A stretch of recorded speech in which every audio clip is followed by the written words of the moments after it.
Halo semuanya, balik lagi bersama saya di Analisa Teknikal Saham Harian. Oke, jadi untuk perdagangan IHSG kita hari ini, IHSG kita ditutup menguat ya di zona hijau, tetapi kenaikannya hanya 0,08%. Kita langsung aja lihat untuk pergerakan IHSG kita ya.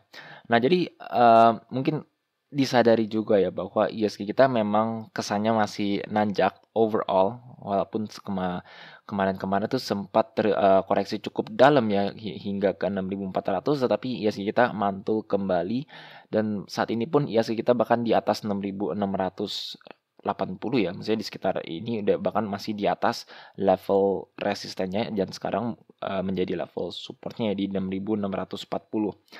Nah, kita langsung aja nih ya analisanya. Saat ini sebenarnya saya memang kalau kalian nonton video saya sebelum-sebelumnya memang saya sering menggunakan indikator MACD ya menjadi salah satu technical indikator pergerakan momentum dari pergerakan harganya. Nah, kalau kita lihat secara trendline pergerakan harga IHSG memang saat ini IHSG kita masih di atas MA20 yaitu di garis biru ini, which means overall IHSG kita sebenarnya masih uptrend, soalnya harganya bahkan masih tertahan di atas MA20 waktu dia koreksi yang cukup dalam ya. Jadi overall harganya ini masih tertahan di uptrend trendline. Nah, tapi masalahnya adalah kenaikannya kita mungkin juga sadari bahwa kenaikannya ini sudah mulai melambat ya.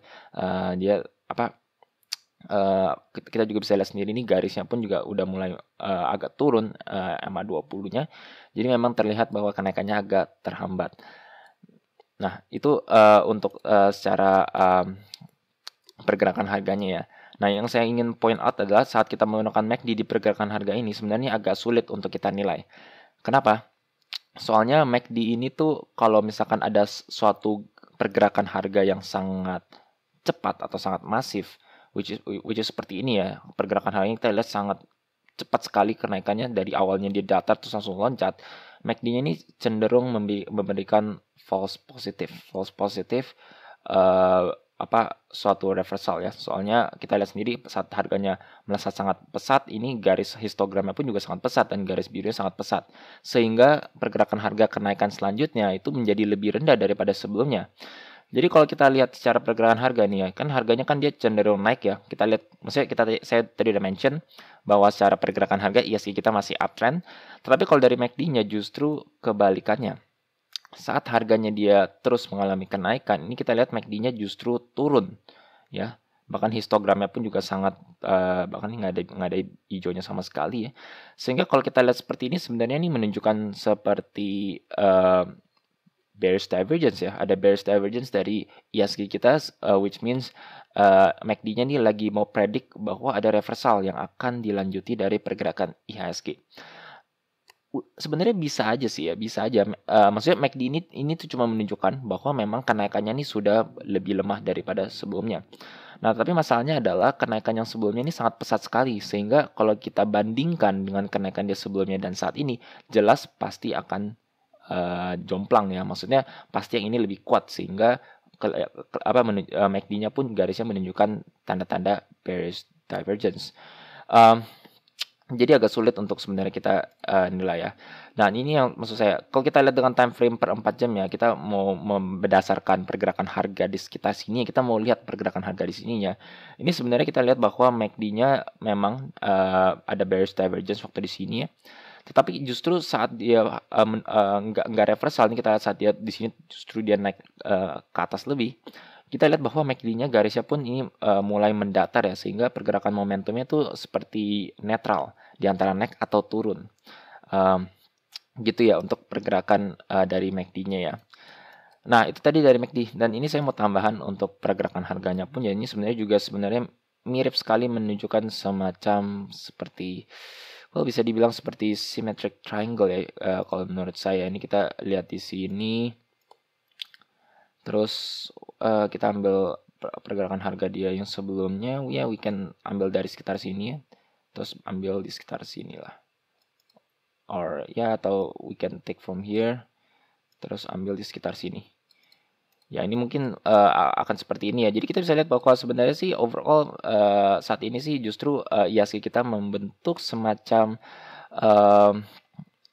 ascending triangle Tetapi of course ini masih belum jelas ya, masih belum jelas sekali. Ini kita lihat saat dia harganya breakout ke atas, dia masih turun kembali ya, kembali di segitiga ini.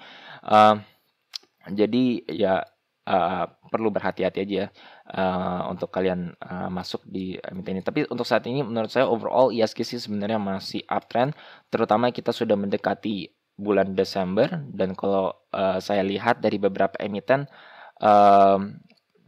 laporan keuangan dari beberapa emiten sebenarnya sih oke ya, mencetak laba yang cukup bagus. Jadi kemungkinan besar dengan saat ya MACD-nya ini dia garis mendatar ini ya, mungkin dia akan kembali naik ke atas, dan ya kita akan mengalami window dressing, mengalami penaikan harga lebih ya. Tapi itu dengan catatan kalau pada Desember ini tidak ada drama sama sekali, terutama pada kasus COVID dan juga hal-hal lainnya ya. Oke, jadi itu aja untuk pergerakan IHSG, dan selanjutnya mungkin saya ingin bahas singkat saja, yaitu MTEL.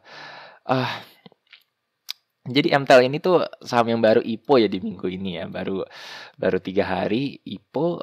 Orang sangat berantisipasi bahwa harganya akan naik loncat ke atas ya, soalnya nih MTEL bahkan ini anak perusahaannya Telkom ya. Jadi jelas ini adalah Telkom itu ada salah satu perusahaan yang besar dan kita sangat kenal ya. Tetapi justru saat IPO harganya justru terjun ke bawah, dan saat ini pun harganya masih tertekan di level di bawah harga dia IPO ya. Jadi sangat disayangkan sekali. Memang maksud saya memang IPO tuh nggak menjanjikan bahwa dia naik ya. Tapi kalau kita lihat dari pergerakan harga IPO yang lainnya, saham-saham IPO lainnya, misalkan seperti DCII atau DGNS dan ya banyak lagi lah saham-saham IPO ya. Bukalapak pun memang sempat dibanting, tapi udah sempat arah 2 kali ya. Nah, tapi MTEL ini baru 1 hari justru dia merah, dan saat ini harganya relatif tertekan ya. Ini kalau kita lihat sendiri secara pergerakan harga dengan time frame yang lebih kecil pun juga sangat sulit dinilai, dan dengan time frame 15 menit pun juga ini sangat sulit untuk dinilai interpretasinya ya. Ini kita memang saat itu Money Flow Index sempat menyentuh level tinggi, tapi ini pun harganya pun juga naiknya nggak terlalu tinggi, tapi udah langsung turun kembali ya. Jadi kalau untuk MTEL ini sulit untuk dianalisa teknikalnya, tapi kalau menurut saya personal opinion dari ini, kalau saya lihat dari RTI bisnis ya, nilai laporan keuangannya sih sebenarnya sih relatif oke, walaupun sebenarnya datanya tuh kayaknya agak error ya kalau menurut saya. Soalnya ada beberapa data yang nggak benar kalau menurut saya. Seperti contohnya tuh market cap-nya sekarang udah di 60T, equity-nya dia 13T, tetapi book value-nya hanya 0,3 ya. Saya nggak tahu apakah emang benar kayak gitu atau gimana, tetapi untuk saat ini sih mungkin jangan terlalu rely on RTI bisnis untuk fundamentalnya MTEL. Jadi kalau menurut saya secara personal opinion, kayaknya sih menurut saya masih ada harapan untuk MTEL naik setidaknya di atas harga IPO. Apakah dia naik akan pesat sekali? Mungkin akan agak sulit, soalnya memang MTEL ini market cap-nya sangat besar ya. Kalau kita lihat, kalau saya berdasarkan dari RTI aja ya, itu di 60T, dan biasanya tuh bandar nggak terlalu suka untuk menggoreng saham-saham yang market cap-nya agak besar ya. Di 60T itu agak sulit, soalnya mereka agak sulit untuk menggorengnya. Jadi cenderung gak suka untuk main di saham-saham tersebut. Tapi apakah dia akan setidaknya naik di atas IPO? Saya sih personal opinion dari saya, mungkin akan masih ada kesempatan untuk dia naik di atas harga IPO ya. Itu untuk MTEL aja, hanya sharing opini aja, maaf nggak ada analisa teknikal atau apa-apanya untuk mendasari opini saya. Jadi itu hanya personal opinion saja ya. Oke, jadi itu untuk MTEL, dan selanjutnya mungkin saya akan bahas Antam. Udah lama sekali saya nggak bahas Antam. Jadi kalau untuk Antam ini, gila sih. Soalnya bisa dibilang Antam ini satunya cukup lama sekali ya dibandingkan emiten-emiten lainnya. Ini kita lihat Antam ini semenjak awal tahun ya sampai sekarang di pergerakan harganya memang cenderung sideways di kisaran sekitar sini ya. Harganya memang terus di atas MA ini sih MA 100 ya. tetapi ya gitu harganya terus cenderung sideways ya. Nah, tapi yang cukup menariknya adalah dari pergerakan MACD-nya ya. Saat harganya dia terus sideways di sini, kita bisa lihat bahwa volatilitasnya juga sudah mulai merucut ya. Ini kita lihat ketinggiannya pun juga sudah mulai merucut sedikit dan kerendahannya juga mulai merucut. Dan kalau kita lihat dari pergerakan MACD-nya pun juga sama ya. Ini sudah mulai merucut, jadi gelombang MACD-nya pun juga sudah lama-lama merucut, membentuk garis tengah gitu ya, garis datar tengah, which means volatilitasnya sudah sangat terbatas ya. Dan biasanya kalau untuk pergerakan saham yang volatilitasnya sudah mulai terbatas, itu cenderung akan diikuti dengan pergerakan harga yang besar. Di antara ya itu bisa naik atau bisa turun. Which ya either way ya. Intinya adalah kemungkinan besar Antam ini akan berhenti sideways-nya ya, dari satu yang lamanya dia. Dan kalau kita bisa lihat ini pergerakan harganya pun saat dia menyentuh level rendahnya udah nggak menyentuh level rendah dia sebelumnya ya, di sekitar 2330, dan saat ini Antam kembali naik di 2440 ya. Jadi kalau dari pergerakan harga sih, antisipasinya sih kayaknya pergerakan harganya akan naik ke atas ya, dengan dan mengakhiri fase konsolidasinya ya, dengan kenaikan. Tetapi of course itu jelas belum terkonfirmasi, karena harganya belum terjadi ya. Jadi itu hanya prediksi dari pergerakan harga teknikalnya, karena penurunan dia sebelumnya hari ini tidak lebih rendah daripada atau tidak menyentuh level yang sama di penurunan dia sebelumnya ya. Dan kita lihat sendiri MACD pun juga sudah mulai mendatar, dan ini juga money flow index-nya memang agak sulit untuk dinilai, tetapi memang money flow index cenderung sideways dan saat ini cenderung naik ke atas ya. Sama ini kita bisa lihat lagi dengan money flow index juga dari Antam saat harganya cenderung menyentuh di level support. Ini bisa dilihat nih seperti 3 kali ya menyentuh level support.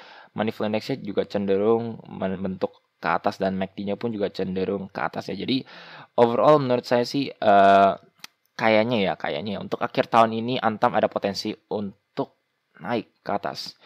Nah, selain dari itu kita juga bisa lihat bahwa pergerakan harga nikelnya pun juga saat ini oke ya, relatively oke, naik level, maksudnya masih uptrend. Ini kita lihat sendiri harga nikelnya cenderung di atas MA50 ya, dan bahkan sekarang di atas MA20.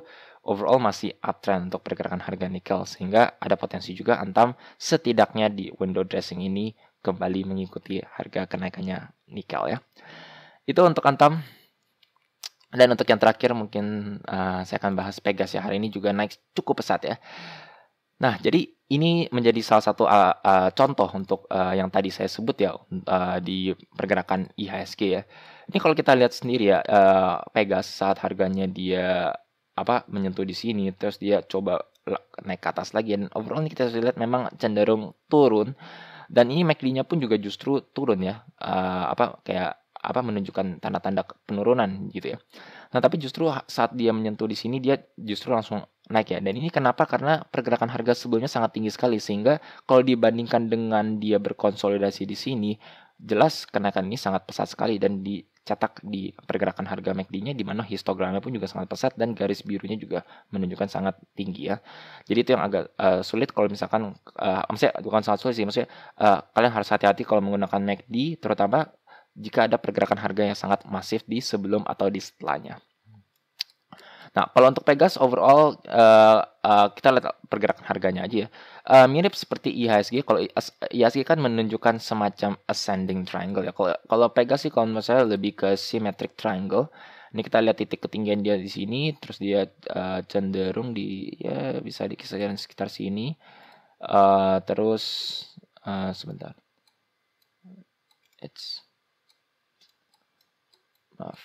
Ya. Terus kalau untuk level titik rendahnya, kita bisa ambil dari sekitar sini. Ini sangat pesat sekali ya. Ya jadi bisa dilihat seperti ini ya, bahwa kayak membentuk semacam kayak symmetric triangle dan akhirnya dia breakout. Dan ini mirip, ini cukup textbook sih kalau menurut saya. Pegas ini dia breakout satu candle yang sangat masif, terus dia retest. Kita bisa lihat ya, retestnya pun bahkan pas banget ya menyentuh di garis symmetric triangle-nya di sini. Terus dia tertahan di atas, maksudnya pantul dari garis itunya dan bertahan di atasnya, which bisa dibilang menjadi salah satu confirmation, dan akhirnya dia terbang ke atas ya. Jadi chart pattern seperti itu biasanya menunjukkan seperti itu. Jadi ada breakout, dia retest, terus dia terbang ke atas. Jadi Pegas ini menurut saya symmetric triangle, which means dia ada continuation dari uptrendnya pergerakan harga uptrendnya Pegas ya. Jadi kalau menurut saya Pegas ini terbang saat ini oke, yang kalian sudah itu ya good, maksudnya bisa take profit. Kalau untuk kapan TP-nya saat ini sih memang udah cenderung sangat tinggi ya.